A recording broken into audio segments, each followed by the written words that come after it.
ازيكم يا حبايبي؟ عاملين ايه؟ اخباركم ايه؟ ان شاء الله النهارده هعمل معاكي الكشري المصري. طبعا ده مفيش يعني احسن منه وكل الناس بتحبه ومشهور طبعا. وان شاء الله النهارده هعمل لكم بقى بوصفه حلوه وسهله ويطلع معاكي احسن من المحلات الكبيره كمان. طبعا كلنا عارفين المحلات الكبيره، احنا هنعمله احسن من كمان. ودلوقتي هنشوف بقى ايه مكوناته وهقول لكم. دلوقتي انا نقع الحمص من بالليل والعدس، عدس بجبه. وطبعا دي كيلو طماطم، ودي انا عامله نص كيلو رز، وعليهم كوبايه كبيره شعريه. فطبعا الحمص عشان منقوع هياخد سوا بسيط، يعني مش هيغيب معاكي غير لما بتعمليه في وقتها عشان هو منقوع. وبرده العدس برده نفس الموضوع. فدلوقتي هنحط بقى الحمص على النار وهقول لكم هنعمل ايه بقى. دلوقتي بقى انا حطيت الحمص على النار اهو، وبس يغلي غلوه هحط له بقى بقيه حاجته. هتشوف الحمص بقى ياخد غلوه. انا حطيت الميه للمكرونه عشان تغلي واحطها فيه، وهكمل بقى بقيه البصل واجي لكم تاني. دلوقتي بقى جهزنا المكرونه اهي، دلوقتي صغيره اهي. والاسباجيتي قطعي الاسباجيتي عشان ما تبقاش طويله قوي وانت بتاكليها، يعني ممكن تقطعيها اصغر من كده كمان. ولازم المكرونه حاولي تكون كلها نوع واحد عشان تطلع كلها سوا واحد وتكون حلوه. ونشوف بقى ايه نحطها دلوقتي. ونملح، لازم نملح الميه بتاعت المكرونه عشان تطلع المكرونه مملحه وحلوه، ما تطلعش دلعه. ودلوقتي نشوف بقى. دلوقتي احنا جهزنا البصل اهو، وهنعمله في الكبه عشان يطلع بقى زي بتاع المحلات. مش هنعمله طويل زي ما احنا بنعمله جوانح كده، لا احنا هنقوم عاملينه في الكبه ويكون خشن شويه عشان يطلع لي مفرفط كده وفتافيت زي ما بتشوفيه كده في المحلات، حاطينه على الوش كده تلاقيه مفرفط كده وصغير. فاحنا هنعمله كده ان شاء الله دلوقتي، وهتشوفوا وانا بعمله في الكبه وهوريكي. ودلوقتي احنا حطينا المكرونه اهي، وهنحط عليها بقى معلقتين ملح يكونوا حلوين كده وكبار. وهنقلب بقى لغايه ايه ما نبقى معاها كده ايه في التقليب علشان ما تلزقش وتطلع معانا كويسه. والحمص دلوقتي غلي، هنحط بقى نص معلقه فلفل ونص معلقه بهارات سبعه.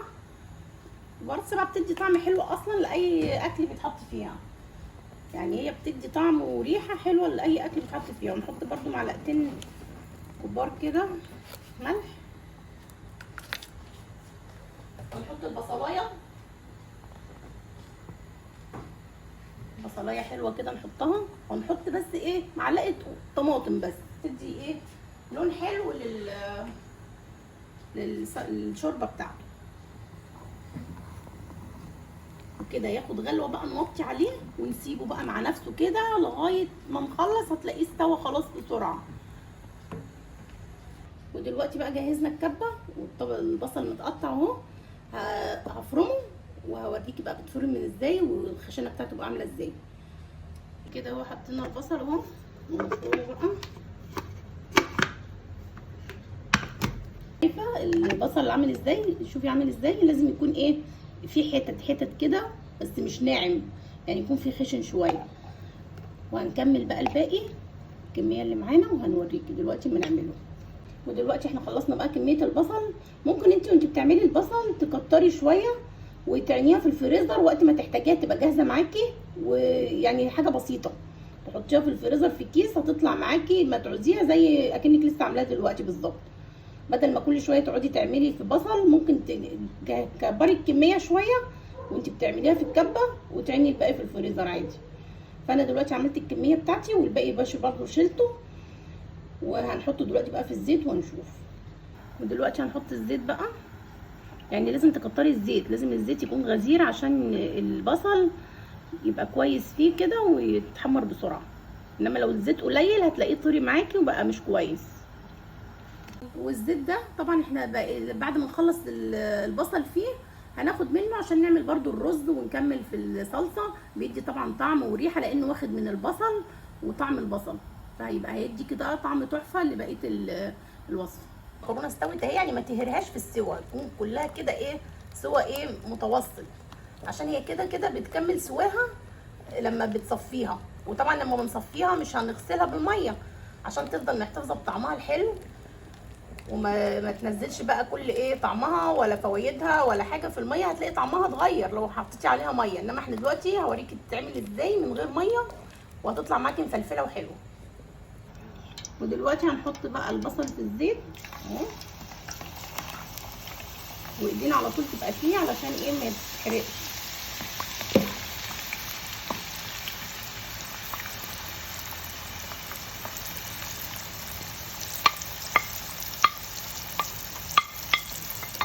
زي ما انتوا شايفين كده، وايدينا على طول بقى ايه نقلب فيه.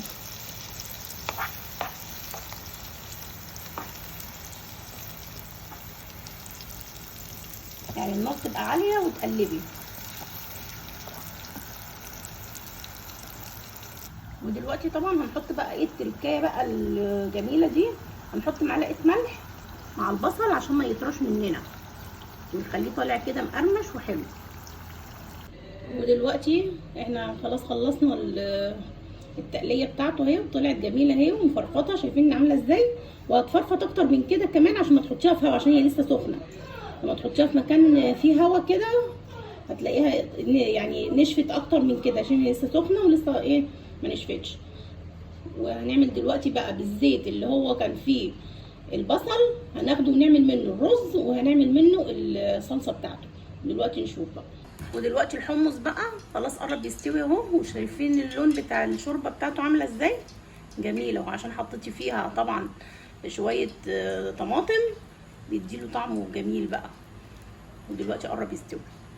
دلوقتي بقى احنا خدنا اهو شويه زيت من الزيت بتاع البصل، هيدي بقى طعم حلو قوي للصلصه.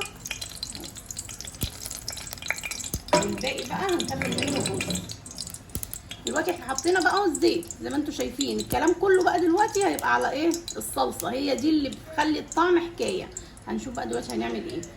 حطينا الزيت اهو، هنحط بقى معلقه توم حلوه كده كبيره اهو. دلوقتي طبعا احنا حطينا التوم بقى، وانا زي ما قلت لكم الكلام كله بقى والحركات كلها هتبقى في الصلصه، هي دي بقى اللي بتطلع الطعم الكشري حكايه. هنشوف دلوقتي. احنا دلوقتي حطينا البصله وبقيه البصل اهو اللي كان في الزيت، وحطينا التوم، وهنحط مع التوم بقى معلقتين كده كبار حلوين من الايه الكزبره، دي بقى اللي بتدي الطعم الجميل بقى. وهي بص بقت لونها ذهبي اهي وجميل. هنحط دلوقتي بقى، شوف الحركه بقى، الحركه دي بقى هي بقى ايه الكل في الكل، هتشوفوها دلوقتي. تمسكي بقى ازازه الخل مع الصلصه، شايفه الاتنين هينزلوا مع بعض، الخل مع الصلصه اهو، شايفه؟ شايفين؟ هي دي بقى الحركه. لازم بتحطي يعني ايه، لازم تحطي الاتنين مع بعض يستحسن يعني، هي دي اللي بتدي بقى ايه الطعم الحكايه بقى، اللي الاتنين بيكونوا مخلوطين مع بعض في نفس النزله مع الزيت وهو مقدوح مع الثوم والكزبره، بيدي طعم حلو قوي. فاحنا دلوقتي هنحط بقى الملح والفلفل. الملح طبعا انت بتظبطي طبعا بقى ايه ملحك، بس طبعا لازم الكشري يبقى ملحه مظبوط، يعني ملحه يبقى حلو كده مظبوط. فاحنا هنحط ايه معلقتين كده 3 من الملح، عشان المعلقه دي بتاعت الملح بتبقى صغيره شويه، ومعلقه فلفل، ومعلقه كمون، وهنحط برده من البهارات السبعه معلقه كمون، ونحط برده معلقه نص معلقه كده او معلقه من البهارات السبعه، برده بتدي طعم جميل قوي للاكل كده بقى. والريحه طبعا مش هقول لكم بقى، الريحه طالعه حكايه حكايه، يطلع الطعم خطير بقى. دلوقتي هنسيبها ايه غلوه كده على النار، ونعمل الرز بقى. ودلوقتي بقى طبعا هنحط شويه زيت من الطاسه اهي اللي احنا كنا محمرين فيها البصل عشان نعمل الرز. والحبه التانيين بقى دول الباقيين هنحطهم بقى يتقدحوا، وهننزل بيهم على المكرونه عشان تفلفل كده وتبقى طعمها وشكلها زي اللي بتشوفيه بره بالظبط. فاحنا هنحطه ايه يتقدح بقى عشان ينزل عليها كده مقدوح، ما ينفعش تنزلي عليها مش مقدوح. دلوقتي هنحط بقى الشعريه، ودلوقتي طبعا هنحط مع الشعريه بقى الملح. الملح طبعا زي ما انت عايزه بتحطي، مش هتحطي تاني بقى وانت بتحطي الرز، مش هتحطي بقى شعريه تاني ملح تاني خلاص. فانت كده ظبطتي ملحك وانت بتحمري الشعريه، دوبك بس تاخد ايه لون كده وهننزل بالعدس. يلا. ودلوقتي بقى الزيت اهو هنحطه على المكرونه بعد ما اتقدح. ممكن تحطوش كله عادي يعني حسب ما انت عايزه، وتشوفي ايه المكرونه عامله معاكي ايه. ونقلبها بقى. شايفين بقى اللمعه؟ طبعا احنا لما بنجيبه من بره بيبقى كده زي ما انت بتشوفيه. اللمعه اهي بتاعت المكرونه بتبقى من الزيت المقدوح، تحطي عليه زيت المقدوح يطلع لك بقى اللمعه والفرفطه، وتلاقيها مفرفطه كده معاكي وتحفه كده. شايفه الجمال؟ شايفين الحلاوه؟ ودلوقتي حطينا العدس بقى بعد ما الشعريه اتحمرت، وهننزل عليها بالرز دلوقتي. وهننزل اهو بالرز.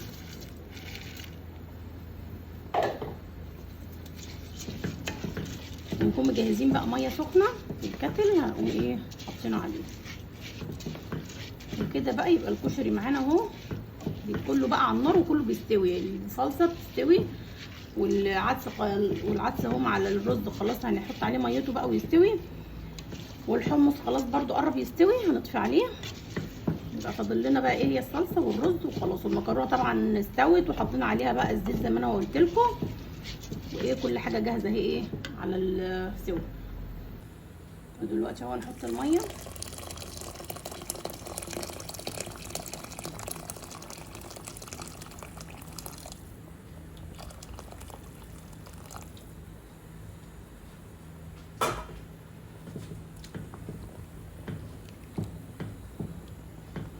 يغلي بقى غلوه بس كده ويتشرب شويه الرز من الميه، ونوطي عليه عشان يستوي براحته.